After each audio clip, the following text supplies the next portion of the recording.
for this album?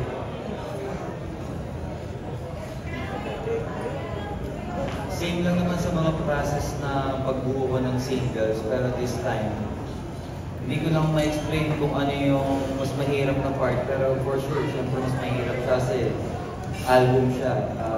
12 tracks. Pero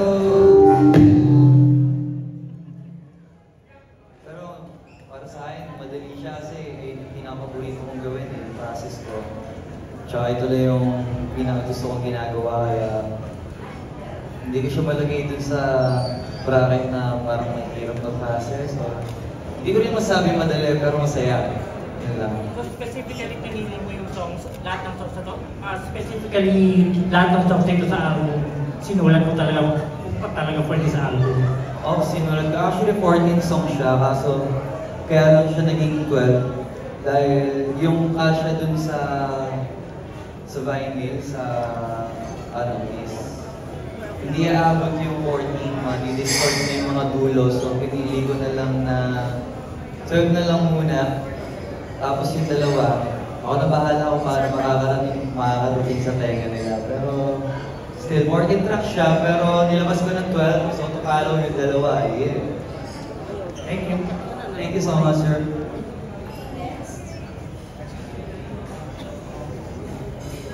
Hello, hi. My name is Jamie from Soundcheck Manila. So, ano inspiration mo for this album? Kumuha ka ba ng inspiration from your personal experiences ng ibang tao, and may mga collab-collab ka ba? Actually, matagal na akong nagpaplano gumawa ng album. Kaso nga, ito debut album ko siya unang beses. So, kahit matagal ko na siyang plano, hindi ko siya alam kung paano sisimulan. Then, tatanong ako sa mga mas ahead sa akin na artist, mga kuya ko sa hip-hop, ganyan. More on ano daw, personalized daw dapat pagka-album. So, nung nagkaroon ako ng ganong idea, medyo naka-step ako ng konti. So, mas madali ko nakakapay, pero ayun. Ang inspiration ko din talaga is yung mga naranasan ko, tapos mas gusto ko ipakita at sabihin sa message na still kahit parang ang dami kang na nagawa, parang pakiramdam ko pa rin, araw-araw ako nagsisimula. Kaya di ako nauubusan ng inspiration. Yeah. Tsaka syempre, hanggang dumadami yung naniniwala, alam ko naman yung risk or yung kasabay nun mas maraming expectation. Hindi ko man ma-meet madalas, at least ako mismo sa sarili ko, ginagawa ko lahat ng best ko para mapunan. Thank you. Ang galing mo! Hello po, I'm here po. Hello. Michelle po from Hi, All Michelle. TV and All Radio. Hello. First of all, happy birthday po. Maraming salamat po. This is your first solo album. Yes. While making this album po, what are your realizations as an artist? Realization ko lang.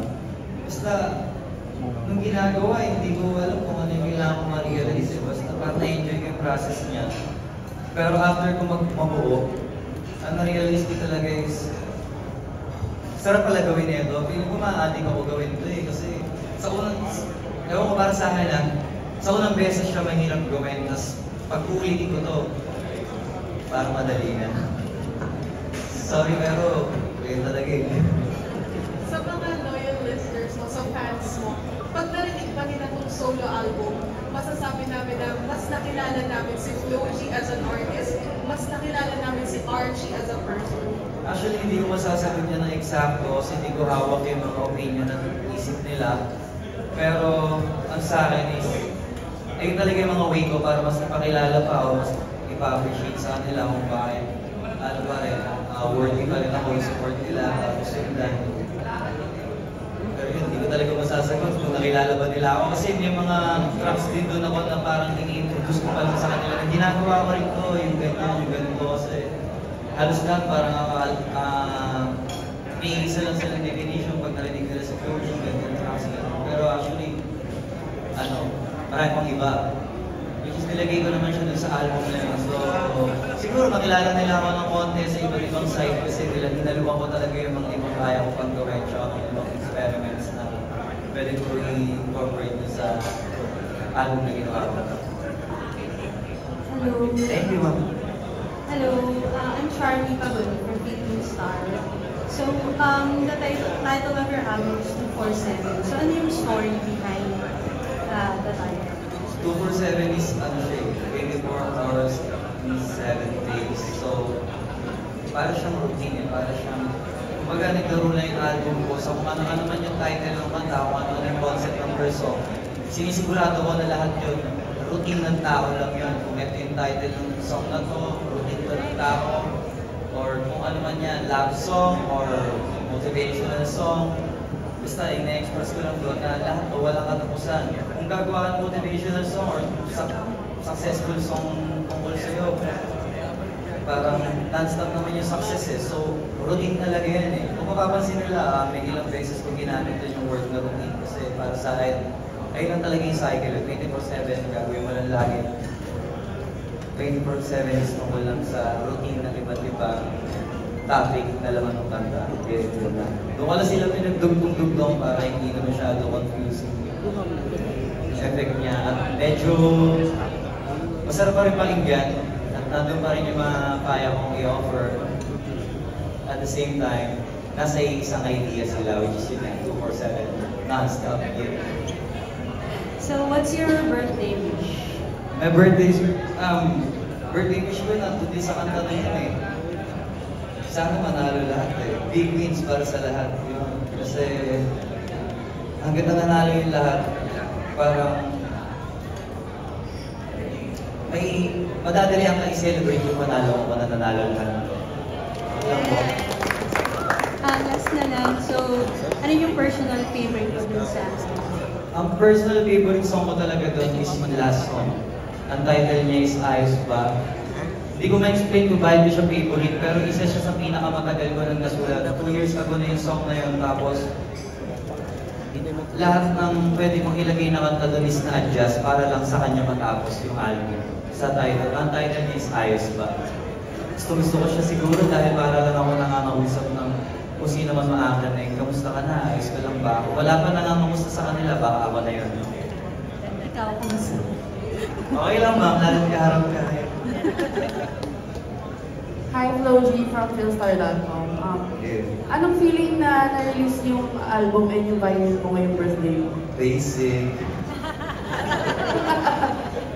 Yun lang po, basic lang. Basic yung pakiramdam. Actually, dahil na-release na siya, ang pinakamahirap na nafe-feel ko is kung hindi pa siya na-release. Pero nung release na siya, ang naramdaman ko na eh, basic.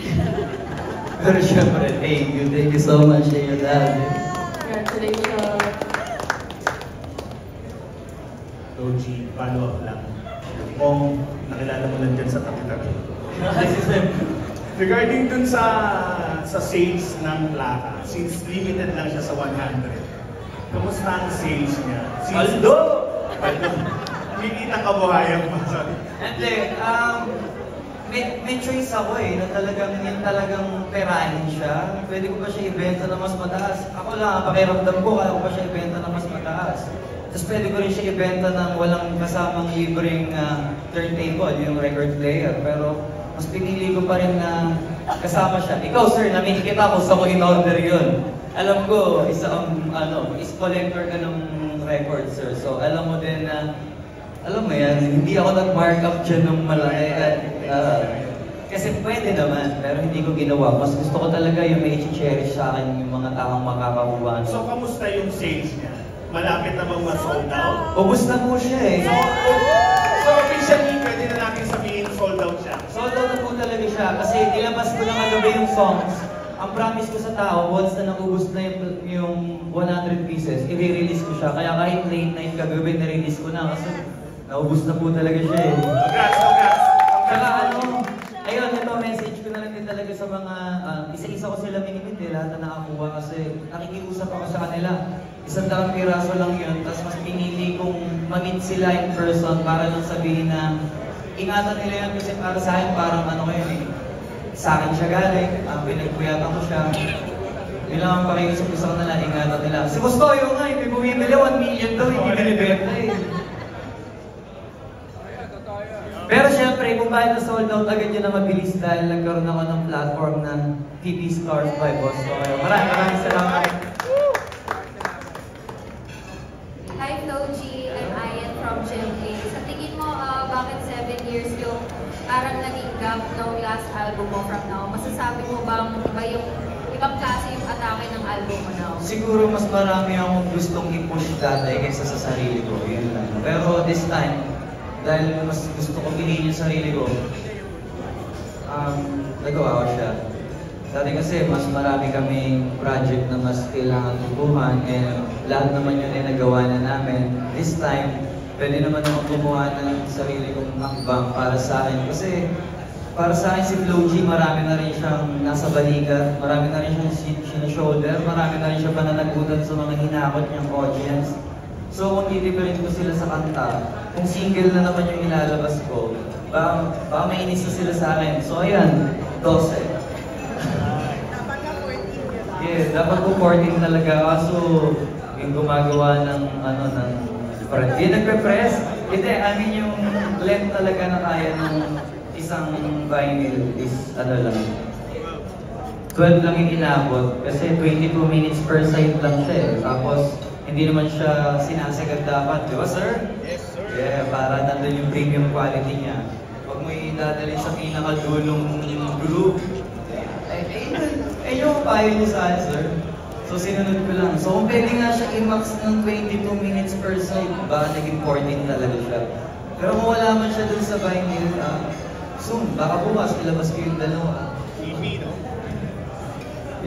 Alright, bro, kamusta? Happy birthday, DJ Adam from Wish 1075. Yes, sir. Nice I'm just gonna break the ice here. I hate to go mellow. I hate to put you on the spot. Pero diba, behind Barack Obama, may Michelle Obama. Behind Clockman, may Thea Polisco. Behind Boss Toyo, merong My Love's Joy. Behind you, there's Angelica Jane Yap, right? So, ano yung message mo sa kanya? Kasi all throughout your career, she has been, supporting you. Makikita pati sa viral videos. She's behind you sa backstage, cheering you on. Ano ang masasabi mo sa kanya, bro? All soldiers of love here. Actually, yung mga gusto ko sabihin sa kanya, sa tenga niya lang gusto ko makarating eh. Pero kung gusto niyo magka-idea sa mga gusto kong message ko sa kanya na for share, pakinggan niyo na lang yung track 11 ng album.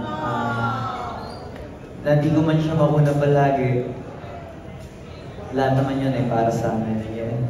Yes, sir. Thank you so much. Thank you. Happy birthday, Flo G. O yung mga message ko.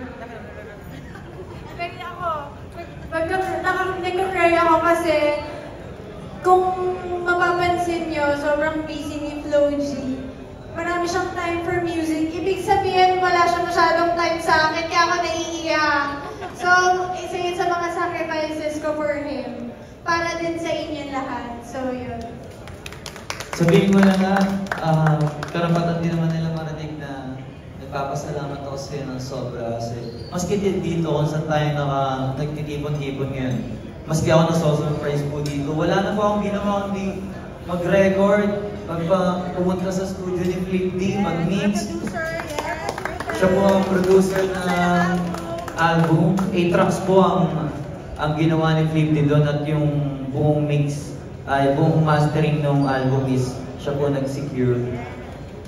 Puro yun na lang po yung ginagawa ko, mag-record, secure na maganda yung quality, yung output, and mapapress ko, mapalagay ko sa vinyl, masecure ko na meron akong customized turntable para pag binigay ko is magandang package. At bukod doon, paano siya makakarating sa mga gusto makabili. Actually, marami po yung gusto bumili. May heartbreak din sa akin na yung mga gusto magabi, hindi ko na sila mabigyan. Puro yun lang inaasikaso this past few weeks, and ito, kaharap ko na kayo ngayon. Kaya maraming salamat, mahalin. Siyempre sa Sintada dahil naging madali sa akin lahat. Meron din ako maliit na team pero sobrang mapapagkatiwalaan ko. Yan, sila Roldan O. Sintada, mga kaibigan ko, ba't malakas din loob ko gumawa ng ganitong mga hakbang dahil alam ko marami akong barkada sa industriyan to. Maraming salamat sa inyo, dear. Siyempre, din din sa Backspacer, kila Sir, kila Ma'am Tasha at kay Sir Robert. Sila yung kakonsyaba ko. Kami yung nagbukulitan kung paano aabot to bago ako mag-birthday. Maraming salamat, Sir Backspacer. Yeah. May last question ako. Ano po? May last question ako kahit hindi ako press. Gaano mo katagal ginawa yung album mo? Kinumit ko siya last 2 months. Nag-isip ako ng concept for 2 weeks. Nagsulat ako ng kanta for 2 weeks. Nag-mix kami for 3 weeks. Yun.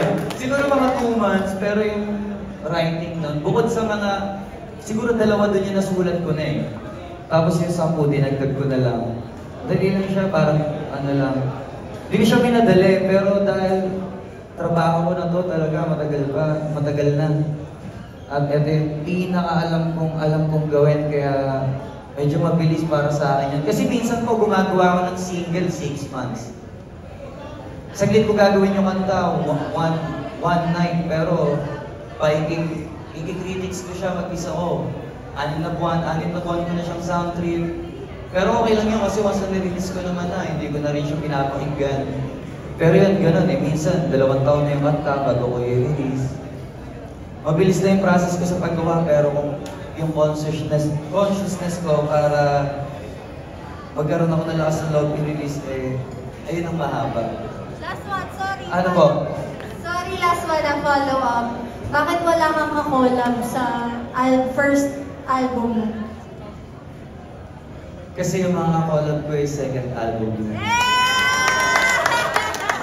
Pero dahil debut album ko to, debut album ko siya, sabi rin sa akin ni Kuya Luni, more on ano din daw, deserve lang din pagka gumawa ka ng una mong album, personalized dapat yung pagkagawa mo sa kanya. Tsaka, ito yung unang-una kong i-express kung paano ko gagawin pag sarili mong album. Kaya, nirisk ko na talaga na ako muna. Tapos para din, meron akong next plan na makaka-collab ko naman para sa pangalawa.